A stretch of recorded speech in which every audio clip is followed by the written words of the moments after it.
দেশ নির্বাচনের জন্য প্রস্তুত বলে জানিয়েছেন প্রধান উপদেষ্টা ডক্টর মোহাম্মদ ইউনূস। আর ফেব্রুয়ারিতে ভোট দিতে দেশের জনগণ উন্মুখ হয়ে আছে বলে মনে করে বিএনপি। তবে সংস্কার ছাড়া নির্বাচন চায় না জাতীয় নাগরিক পার্টি এনসিপি। আর স্বরাষ্ট্র উপদেষ্টা বলছেন, জনগণ নির্বাচনমুখী হলে কোনো ষড়যন্ত্রই কাজে আসবে না। নির্বাচন ফেব্রুয়ারিতে হবে কি হবে না তা নিয়ে এক ধরনের কথা চালাচালি চলছে দেশ জুড়ে। বিশেষত রাজনৈতিক দলগুলোর মধ্যে এখনো যেন সংশয় কাটছে না। বিএনপি ষড়যন্ত্রের অভিযোগ এনে প্রায় প্রতিদিনই প্রধান উপদেষ্টা ঘোষিত সময়ের মধ্যেই নির্বাচনের দাবি করে আসছে। সোমবারও দলটির নেতা মঈন খান বলেছেন, ফেব্রুয়ারিতে ভোট দিতে উন্মুখ হয়ে আছে সাধারণ মানুষ। বাংলাদেশের মানুষ উন্মুখ হয়ে আছে, তারা ভোট দেবে। একটি সুষ্ঠু নিরপেক্ষ নির্বাচনে ভোট দিতে চায়। ইনশাআল্লাহ আগামী ফেব্রুয়ারিতে তাদের সেই ইচ্ছা পূরণ। তবে যথারীতি সংস্কার আর গণপরিষদ ভোটের দাবিতে অনড় এনসিপি। দলটির আহ্বায়ক মালয়েশিয়ায় এক অনুষ্ঠানে সেই দাবি আবারও তুলে ধরলেন। জুলাই সনদ বাস্তবায়ন ছাড়া, জুলাই সনদের আইনি ভিত্তি ছাড়া, রাষ্ট্র সংস্কার এবং গণপরিষদ নির্বাচন ছাড়া আমরা কোনো ধরনের সমঝোতার নির্বাচন, কোনো ধরনের প্রতারণার নির্বাচন, গণ অভ্যুত্থান বিরোধী নির্বাচনে জাতীয় নাগরিক পার্টি অংশগ্রহণ করবে না। এমন যখন পরিস্থিতি, কক্সবাজারে রোহিঙ্গা বিষয়ক সম্মেলনে প্রধান উপদেষ্টা বললেন, নির্বাচন আয়োজনের জন্য দেশ স্থিতিশীল আছে এবং সরকারও প্রস্তুত। দেশের নির্বাচনের জন্য যথাযথ পরিবেশ তৈরি হয়েছে এবং অন্তর্বর্তী সরকার এর জন্য প্রস্তুত আছে। একই সঙ্গে দেশের রাজনৈতিক অবস্থাও স্থিতিশীল হয়েছে। আর সচিবালয়ে সাংবাদিকদের ব্রিফ করার সময় স্বরাষ্ট্র উপদেষ্টা জানালেন, জনগণ নির্বাচনমুখী হলে কোনো ষড়যন্ত্রই কাজে লাগবে না। নির্বাচনটা সুস্থ নির্ভর করে হলো জনগণ এবং পলিটিক্যাল পার্টির উপরে। এর হলো মেইন জনগণ। আমি সবসময় বলি, জনগণ যে সময় নির্বাচনমুখী হয়ে যাবে, পলিটিক্যাল পার্টিগুলো যখন নির্বাচনমুখী হয়ে যাবে, সেই সময় এই ধরনের সমস্যাগুলো অনেক কমে যাবে। তার মতে, নির্বাচন সুষ্ঠু হয় দেশের জনগণ এবং রাজনৈতিক দলগুলোর ভূমিকায়। যেহেতু আমাদের একটা সময় আছে, এর ভিতরে আমরা চেষ্টা করব। Afrin Anwar, DBC news, Dhaka.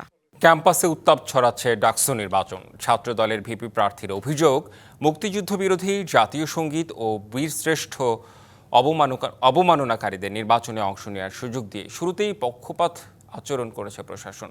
আর ট্যাগিং রাজনীতি বন্ধের আহ্বান জানিয়েছেন ছাত্র শিবিরের ভিপি প্রার্থী। এছাড়া আচরণবিধি লঙ্ঘনের অভিযোগে সমালোচিত হচ্ছেন স্বতন্ত্র ভিপি প্রার্থী উমামা ফাতেমা। চূড়ান্ত প্রার্থী তালিকা প্রকাশ ও প্রচারণা শুরু হবে আগামীকাল। অভিযোগ পাল্টা অভিযোগে ক্যাম্পাসে উত্তাপ ছড়াচ্ছে ডাকসু নির্বাচন। সামাজিক যোগাযোগ মাধ্যমে বুলিংয়ের শিকার কয়েকজন প্রার্থী অভিযোগও দিয়েছেন নির্বাচন কমিশনে। স্বতন্ত্র ভিপি প্রার্থী উমামা ফাতেমা আচরণবিধি ভঙ্গ করে রবিবার রাতে রোকেয়া হলে অবস্থান করেন। পরে সামাজিক যোগাযোগ মাধ্যমে শিক্ষার্থীরা এ নিয়ে ক্ষোভ প্রকাশ করলে প্রভোস্ট বরাবর ক্ষমা চেয়ে চিঠি দেন তিনি। সোমবার এ নিয়ে চলে ব্যাপক সমালোচনা। কার্জন হলে শিক্ষার্থীদের সাথে কুশল বিনিময় করেছে শিবির সমর্থিত ঐক্যবদ্ধ শিক্ষার্থী জোট প্যানেল। এ সময় ট্যাগিং রাজনীতির সমালোচনা করেন তারা। আমরা যদি শিক্ষার্থীদের সেবা করার সুযোগ পাই, ইনশাআল্লাহ আমরা ক্যাম্পাসের সামগ্রিক নিরাপত্তা এনশিওর করব। আমরা আজকে যারা ঢাকা বিশ্ববিদ্যালয়ে ডাকসু নির্বাচন করছি, সবাই জুলাইয়ের সহযোদ্ধা। তো আমরা এই ধরনের আইডিয়াগুলো নিয়ে প্রতিযোগিতা করি। আমাদের ঢাকা বিশ্ববিদ্যালয়কে কিভাবে বিনির্মাণ করতে চাই, সেটা নিয়ে আমরা প্রতিযোগিতা। মধুর ক্যান্টিনে সংবাদ সম্মেলনে ছাত্রদলের প্যানেলের বিরুদ্ধে আচরণবিধি লঙ্ঘনের অভিযোগ আনে ছাত্র অধিকার পরিষদ সমর্থিত প্যানেল। এই নির্বাচন কমিশন তাদের হাত অনেকের ক্ষেত্রেই অনেক শক্ত হলেও অনেকের কাছে গিয়ে সেটা আটকে যায়। তো এরকম যদি হয়, তাহলে তো এই নির্বাচন কমিশনের যারা কাজ করতেছেন তাদের উপরে আমাদের তো সেই যে আস্থা, সেই আস্থা নিয়ে তো এখন তাহলে প্রশ্ন উঠবে। মুক্তিযুদ্ধ বিরোধীরা ডাকসু নির্বাচনে সুযোগ পাওয়ায় প্রশাসনের সমালোচনা করেন ছাত্র দলের ভিপি প্রার্থী, আনেন পক্ষপাতিত্বের অভিযোগও। যারা শিক্ষিত রাজাকার, তাদের ছবি তারা ঢাকা বিশ্ববিদ্যালয়ের বেসিসে চালিয়ে মুক্তিযুদ্ধকে হেয় করার চেষ্টা করেছে। তারা ৫ আগস্ট পরবর্তী পর্যায়ে তাদের ম্যাগাজিনে মুক্তিযুদ্ধকে নিয়ে হেয় করেছে এবং তারা বীরশ্রেষ্ঠ মতিউর রহমানকে একজন প্লেন হাইজ্যাকার বলেছে। তারা এই বীরশ্রেষ্ঠকে কটূক্তি করেছে। আশা করি নির্বাচন কমিশন এই বিষয়গুলোকে পুঙ্খানুপুঙ্খভাবে বিচার বিশ্লেষণ করে তারা এগুলোর জবাব দেবেন। পক্ষপাতিত্বের অভিযোগ খণ্ডন করে নির্লিপ্ত ব্যাখ্যা দিয়েছে ডাকসু নির্বাচন কমিশন। অবজার্ভ করতেছি, খোঁজ খবর রাখতেছি, এই পর্যন্ত মেজর কোনো ব্যত্যয় ঘটেনি। আমরা কিছু অভিযোগ পেয়েছি, কিছু সরাসরি ফিজিক্যালি আমরা না আমাদের সম্মানিত কমিশনার মধ্যে সরাসরি ওনাদের সামনে তাদেরকে সতর্ক করে দিয়েছে। যখন আপনারা দেখছেন যে সকল পক্ষ বলছে যে তাদের জন্য লেভেল প্লেইং ফিল্ড নাই, সেটার উল্টো কথাটা হচ্ছে যে আসলে তাহলে হয়তো ঠিকই আছে। এরই মধ্যে শেষ হয়েছে প্রার্থিতা প্রত্যাহারের সময়সীমা। মঙ্গলবার সকাল 10টা থেকে আনুষ্ঠানিক প্রচারণায় নামবেন প্রার্থীরা। Farhana Juthi, DBC news, Dhaka. জাহাঙ্গীরনগর বিশ্ববিদ্যালয়ের কেন্দ্রীয় ছাত্র সংসদ নির্বাচনের খসড়া প্রার্থী তালিকা করেছে নির্বাচন কমিশন। সন্ধ্যায় কমিশন কার্যালয়ে তালিকা প্রকাশ করেন সদস্য সচিব অধ্যাপক AKM রাশিদুল আলম। 276 প্রার্থীর মধ্যে ভিপি পদে 20 জন, জিএস পদে 256 জনের মনোনয়নপত্র বৈধ ঘোষণা করা হয়। যাচাই বাছাই শেষে বাদ পড়া প্রার্থীরা মঙ্গলবার সকাল 9টা থেকে দুপুর 12টা পর্যন্ত আপিল করতে পারবেন। 27শে অগাস্ট আপিলের শুনানি ও রায় শেষে 29শে অগাস্ট চূড়ান্ত প্রার্থী তালিকা প্রকাশের পর শুরু হবে আনুষ্ঠানিক প্রচারণা। 11ই সেপ্টেম্বর জাকসু ও হল সংসদ নির্বাচনের ভোট হবে, যেখানে ভোট দিবেন বিশ্ববিদ্যালয়ের 11,919 জন শিক্ষার্থী।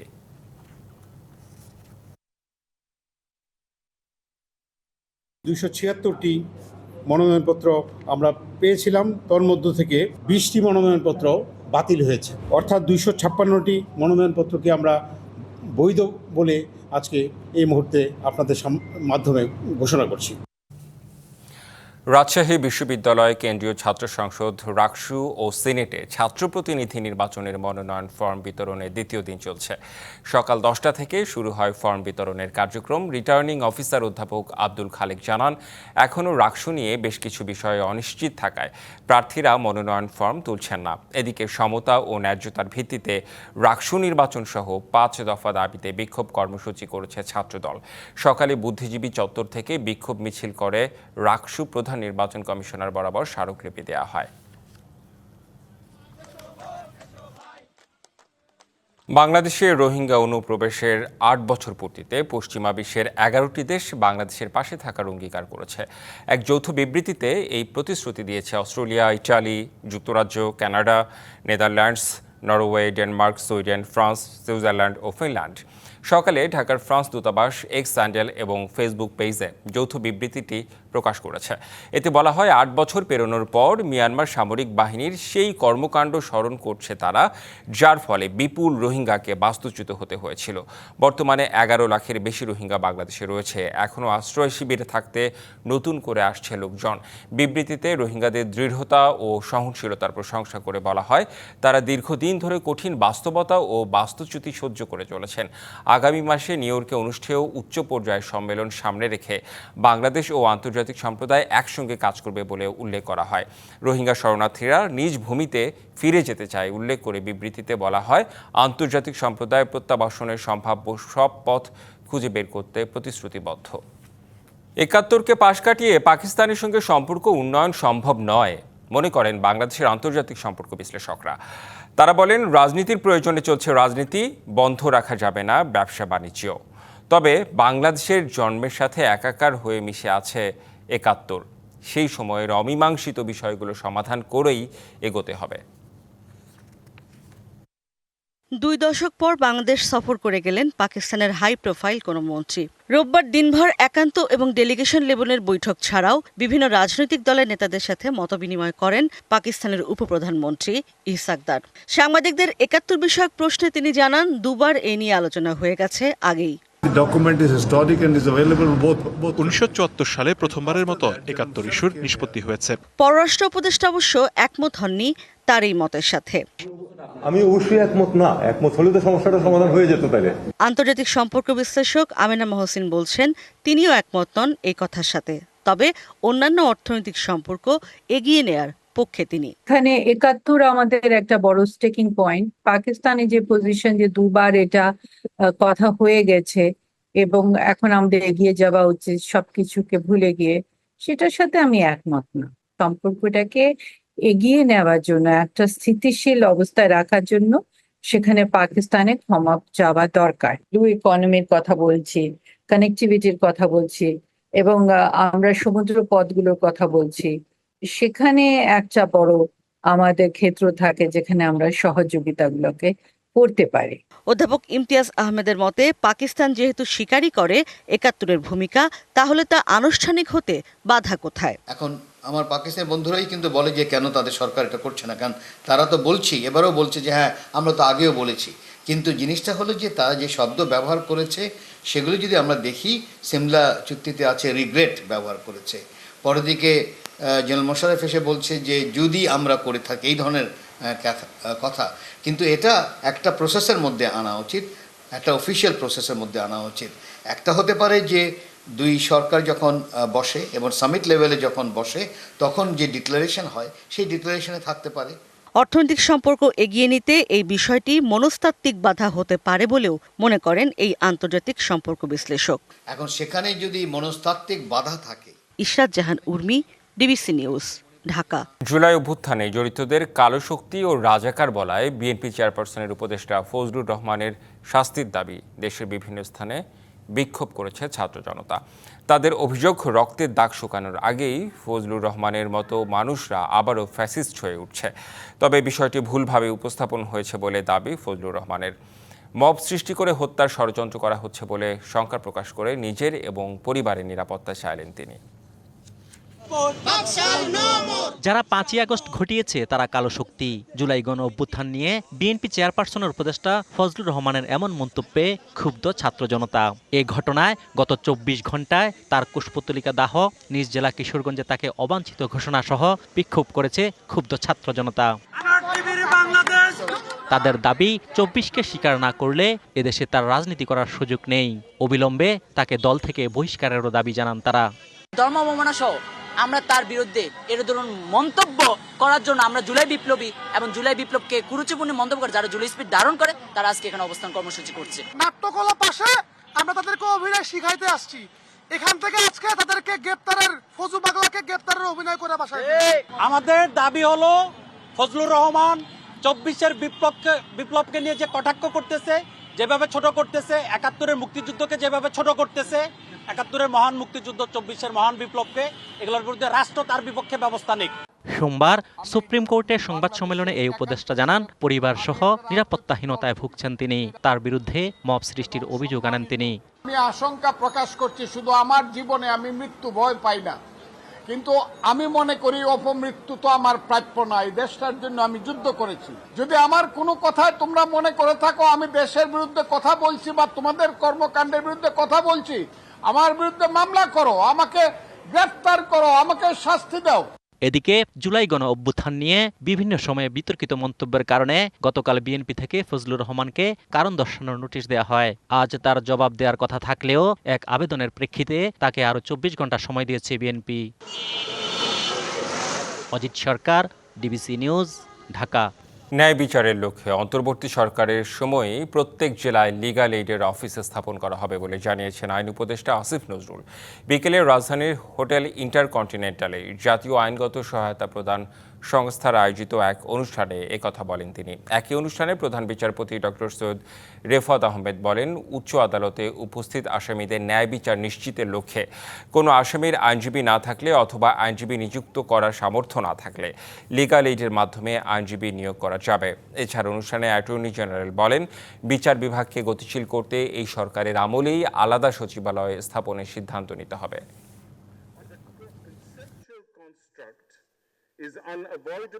এই সরকারে আমার যারা কলিগ আছে বা আমাদের যারা ইন্টারন্যাশনাল ডোনার পার্টনার আছে, আমরা ১ টাকাও যদি না পাই, আমি ৬ মাস আছি, এই ৬ মাসের মধ্যে প্রত্যেকটা জেলায় লিগ্যাল এইড অফিস আমরা করে যাব। আদালতে উপস্থিত আসামিদের আইনগত সহায়তা প্রদান নিশ্চিত করার লক্ষ্যে আইনজীবী নিযুক্ত না থাকলে লিগ্যাল এইডের আইনজীবী প্যানেল থেকে আইনজীবী নিয়োগ করার জন্য বাংলাদেশের মাননীয় প্রধান বিচারপতি মহোদয় নির্দেশনা প্রদান করেছেন। হাইকোর্টে অতিরিক্ত ২৫ জন বিচারপতি নিয়োগ দিয়েছেন রাষ্ট্রপতি। এছাড়া ঢাকাসহ ১৯ জেলায় ৪১ জন জেলা জজসহ একযোগে জেলা আদালতের ২৩০ বিচারককে বদলি করা হয়েছে। বদলি করা জেলা ও দায়রা জজদের আগামী ২৮শে আগস্টের মধ্যে বর্তমান পদের দায়িত্বভার বুঝিয়ে দিয়ে নতুন কর্মস্থলে যোগ দিতে বলা হয়েছে। বিচারকদের মধ্যে 53 জন অতিরিক্ত জেলা ও দায়রা জজ, 40 জন যুগ্ম জেলা ও দায়রা জজ এবং 96 জন সিনিয়র সহকারী জজ ও সহকারী জজ সমপর্যায়ের কর্মকর্তা রয়েছেন। সোমবার আলাদা 3টি প্রজ্ঞাপনে বদলির আদেশ দেওয়া হয়। এদিকে একই দিনে পুলিশে বড় রদবদল হয়েছে। একযোগে দেশের বিভিন্ন স্থানে কর্মরত 36 জন ঊর্ধ্বতন কর্মকর্তাকে বদলি করা হয়েছে। একই সঙ্গে পদোন্নতি পাওয়া ও চলতি দায়িত্ব মুক্ত করে 16 জনকে একই কর্মস্থলে রাখা হয়েছে। এসব কর্মকর্তাদের মধ্যে অতিরিক্ত মহাপরিদর্শক, উপমহাপরিদর্শক, অতিরিক্ত উপমহাপরিদর্শক এবং পুলিশ সুপার মর্যাদার কর্মকর্তা রয়েছেন। 4টি আলাদা প্রজ্ঞাপনে স্বরাষ্ট্র মন্ত্রণালয়ের জননিরাপত্তা বিভাগ তাদের বদলির আদেশ দেয়। নরসিংদী জেলা একদিকে সম্ভাবনার, অন্যদিকে নানা সমস্যায় জর্জরিত। অপরাধযজ্ঞ থেকে শুরু করে মাদক, স্বাস্থ্য ও কৃষি খাতে অব্যবস্থাপনা, সব মিলিয়ে অস্থিতিশীল হয়ে উঠেছে শান্তিপ্রিয় এই জেলা।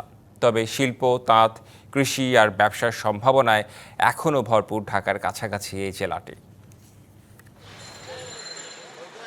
নানা অপরাধে অশান্ত নরসিংদী খুন, ধর্ষণ, টেটাযুদ্ধ আর আগ্নেয়াস্ত্রের অবাধ ব্যবহারে অস্থিতিশীল করে তুলেছে জনজীবনকে।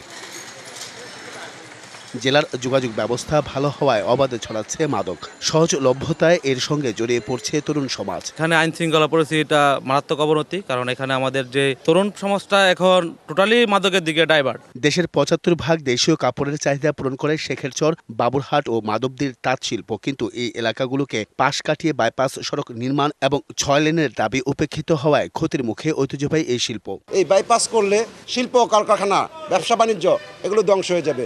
অর্থনৈতিক এবং আমাদের ব্যবসায়ী, আমাদের মিল ইন্ডাস্ট্রিজ যে আসা যাওয়ার ইয়াটুকু আমরা ক্ষতিগ্রস্ত হইব। জেলার স্বাস্থ্য খাতও পিছিয়ে, 100 শয্যা হাসপাতালে মিলছে না কাঙ্ক্ষিত সেবা। নির্মাণ কাজ শেষ হলেও চালু হয়নি 250 শয্যার আধুনিক হাসপাতাল। 500 করলে সাধারণ মানুষ উপকৃত হইব, প্রত্যেকে বেড পাইব এবং সুচিকিৎসার ব্যবস্থা হইব। দিলে পরে যেটা সুবিধা হতো যে আশেপাশের জেলার অনেক রোগী এখানে চিকিৎসা পেত, ঢাকার উপর চাপটা কমতো। তবে শিল্প, কৃষি, শিক্ষা ও ব্যবসার নরসিংদী এখনও সম্ভাবনার জেলা। জনকল্যাণমুখী পদক্ষেপ ও স্থিতিশীলতা ফিরিয়ে আনাই এখন বড় চ্যালেঞ্জ। পরিবহন প্লাস ওদের যে টাকা লেনদেন সব দিক দিয়ে আমাদের মনে হয় অনেক প্রবলেম হবে। মাদক, ছিনতাই সহ নানা অপরাধ কর্মকাণ্ড প্রতিরোধে তৎপর আইন শৃঙ্খলা বাহিনী। আমি আমাদের যে স্ট্যাটিস্টিক্স পরিসংখ্যানে দেখি যে আমাদের এখানে কিন্তু রায়োটিং এর সংখ্যা অনেকটা নিয়ন্ত্রিত। এখন ডাম্পিং, যে ডেড বডি পাওয়ার প্রবণতা ছিল, রোড ডাকাতির ঘটনা ঘটতো, সেগুলো কিন্তু অনেকাংশে আমরা কমাই আনতে সক্ষম হয়েছি। অপরাধ দমন, চিকিৎসা ও কৃষি খাতের সমস্যাগুলো সমাধান করা না গেলে জেলার অমিত সম্ভাবনা কাজে লাগবে না, এমন শঙ্কা স্থানীয়দের। Ariful Islam, DBC news, Narsingdi. দেশে জরুরি স্বাস্থ্যসেবা নেই, সেবাবঞ্চিত সাধারণ মানুষ, ঠিক নেই শিক্ষা ব্যবস্থাও। রাজধানীতে এক সেমিনারে এমন মন্তব্য করেছেন বক্তারা। এই জন্য কেউ কেউ দুষছেন আমলাতান্ত্রিক জটিলতাকে। শিক্ষকদের বেতন ভাতা সময়মতো দেয়া ও দক্ষ জনবলের দিকে গুরুত্ব দিয়ে শিক্ষা খাত সাজানোর তাগিদ তাদের। শিক্ষা ও জনস্বাস্থ্য নিয়ে গণতান্ত্রিক পুনর্গঠনের জন্য সেমিনার। রাজধানীর সিরডাপ মিলনায়তনে সেন্টার ফর গভর্নেন্স স্টাডিজের এই আয়োজনে নিজেদের মতামত তুলে ধরেন বক্তারা। তারা বলেন, স্বাস্থ্য ব্যবস্থা ভঙ্গুর, দরকার ঢেলে সাজানোর। জরুরি স্বাস্থ্যসেবা সারা দেশে নিশ্চিতের জোর দেন কেউ কেউ। এমার্জেন্সি স্বাস্থ্যসেবা যাতে একদম সারা বাংলাদেশে নিশ্চিত করা হয়, বাসা থেকেই যখন সে বুঝবে যে সিমটমসগুলো আছে, অ্যাম্বুলেন্সেই যে সেবাগুলো দেওয়া সম্ভব, এবং দিস ইজ লাইফ সেভিং। এমার্জেন্সিতে if you can ensure treatment, it definitely saves life. 12 class পর্যন্ত প্রতিটি শিশুর শিক্ষার দায়িত্ব রাষ্ট্রকে নিতে হবে। 12 ক্লাস মানসম্পন্ন শিক্ষা, সেই মানসম্পন্ন শিক্ষা দেওয়ার জন্য মানসম্পন্ন শিক্ষক, মাতৃভাষায় শিক্ষার ব্যবস্থা। বিএনপি নেতা ডাক্তার এজেড-এম জাহিদ হোসেন বলেন, শিক্ষা ও স্বাস্থ্য খাতে অধপতনের জন্য দায়ী শিক্ষিত মানুষ, আর সুশিক্ষার নীতি দরকার বলে মনে করেন সাবেক শিক্ষা উপমন্ত্রী গোলাম সারওয়ার মিলন। এই দেশের বড় সমস্যা শিক্ষিত মানুষ। আমরা যারা এই চেয়ারে বসি, উই আর এট ফল্ট। রাত্রে ভোট করতে কেউ বলে দেয় নাই, ওনারা করছে। ভোট না হইলেও সিলমাইরা ভরতে হবে, এগুলি ওনারা করছে। শিক্ষার্থীদের শিক্ষা প্রতিষ্ঠানে যাওয়ার ব্যাপারে গণতান্ত্রিক সরকার, অন্তর্বর্তী সরকারের প্রধান বলছেন জ্ঞান বিজ্ঞান নিয়ে কোনো আলোচনা শুনছি না। স্বপ্ন তিনি বিক্রি করে বেঁধেছেন সেই স্বপ্নের কথা কিন্তু আমরা বাংলাদেশের তরুণদের সাথে তাকে হাসিল করতে দেই। শিক্ষাবিদ রাশেদা চৌধুরী বলেন, শিক্ষা খাত এগিয়ে নিতে শিক্ষকদের বেতন ভাতা ঠিক সময়ে দেয়া ও শিক্ষার্থীদের জন্য অন্তত দুপুরের খাবারের ব্যবস্থা করা উচিত। এই বৃত্তি পরীক্ষার পেছনে যা খরচ হবে তা না করে প্রতিটি বাচ্চার জন্য আপনারা খাবারের ব্যবস্থা করেন, শিক্ষকের ব্যবস্থা করেন, শিক্ষকের বেতন ভাতা মর্যাদার ব্যবস্থা করেন। অন্তর্বর্তী সরকারের কাছে প্রত্যাশা করছি আগামীতে যে সরকার আসবে তারাও নিশ্চয় ব্যবস্থা করবে। শিক্ষাকে আন্তর্জাতিক মানে নিতে এ খাতে বিনিয়োগ বাড়ানোর আহ্বান জানান বক্তারা। Manjuma Afroz Nilima, DBC news, Dhaka. গত 20 অগস্ট ডিবিসি নিউজে চুয়াডাঙ্গার দামুড়হুদা উপজেলা স্বাস্থ্য কমপ্লেক্সে বিভিন্ন অনিয়ম দুর্নীতি নিয়ে একটি প্রতিবেদন প্রচারের পর 3 সদস্যের তদন্ত কমিটি গঠন করেছে স্বাস্থ্য বিভাগ। এই কমিটিকে 7 কর্মদিবসের মধ্যে প্রতিবেদন দিতে বলা হয়েছে। স্বাস্থ্য কমপ্লেক্সে ওষুধ সরবরাহ, যন্ত্রপাতি ব্যবহার, অপারেশন না করেই অপারেশন দেখানো সহ নানা অনিয়মের বিষয়টি খতিয়ে দেখতে এই তদন্ত কমিটি মাঠ পর্যায়ে কাজ করবে বলে জানিয়েছেন চুয়াডাঙ্গার সিভিল সার্জন ডাক্তার হাদি জিয়াউদ্দিন আহমেদ। তিনি আরও জানান, সদর উপজেলার স্বাস্থ্য কর্মকর্তা ডাক্তার আশুলিয়ার রহমানকে প্রধান করে গঠিত কমিটিকে আগামী 7 দিনের মধ্যে প্রতিবেদন দিতে নির্দেশ দেওয়া হয়েছে। রিপোর্ট হাতে পেলে প্রয়োজনীয় ব্যবস্থা নেওয়া হবে বলেও জানান তিনি।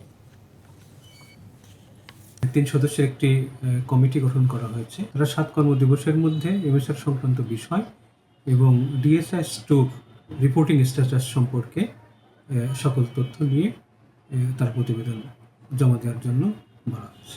রাশিয়ার প্রেসিডেন্ট ভ্লাদিমির পুতিন আগামী সপ্তাহে 4 দিনের সরকারি সফরে যাচ্ছেন চীনে। এই সফরের মূল লক্ষ্য সাংহাই কোঅপারেশন অর্গানাইজেশনের শীর্ষ সম্মেলনে অংশগ্রহণ এবং দ্বিপাক্ষিক সম্পর্ক আরও সুদৃঢ় করা। স্থানীয় সময় সোমবার রাশিয়ার গণমাধ্যম জানিয়েছে, চীনের প্রেসিডেন্ট শি জিনপিং এর সঙ্গে বৈঠক করবেন পুতিন। এই সফরে রাশিয়া ও চীনের শীর্ষ পর্যায়ের প্রতিনিধিরা উপস্থিত থাকবেন। এছাড়া পুতিন যোগ দেবেন সাংহাই কোঅপারেশন অর্গানাইজেশনের শীর্ষ সম্মেলনে, যা অনুষ্ঠিত হবে চীনের তিয়ানজিন শহরে। সম্মেলনে থাকবেন রাশিয়া, চীন, ভারত, ইরান সহ সংস্থার অন্য সদস্য রাষ্ট্রের নেতারা। সফর ঘিরে আগেই টেলিফোনে কথা বলেছেন পুতিন ও চীনের প্রেসিডেন্ট শি জিনপিং। ভিয়েতনামের দিকে ধেয়ে আসছে শক্তিশালী টাইফুন কাজিকি। দেশটির আবহাওয়া বিভাগ বলছে, ঝড়টি বর্তমানে পূর্ব উপকূল থেকে 110 কিলোমিটার দূরে রয়েছে, যা স্থানীয় সময় সোমবার বিকেলে কেন্দ্রীয় উপকূলে আশ্রয় পড়বে। রয়টার্স বলছে, এ সময় ঝড়টি 166 কিলোমিটার বেগে আঘাত হানবে। এতে উপকূলীয় অঞ্চলটি জুড়ে ভারী বৃষ্টিসহ ঝোড়ো হাওয়া বয়ে যাবে। ফলে সর্বোচ্চ সতর্কতা জারি করা হয়েছে বন্যা ও ভূমিধসের। সরিয়ে নেওয়া হয়েছে 30,000 বাসিন্দাকে। বন্ধ ঘোষণা করা হয়েছে সব ফ্লাইট ও স্কুল। এর আগে ঝড়টি আঘাত হানে চীনের দক্ষিণাঞ্চলীয় সানিয়া শহরে। এদিকে পাকিস্তানের পাঞ্জাব প্রদেশ জুড়ে অব্যাহত রয়েছে প্রবল বৃষ্টি।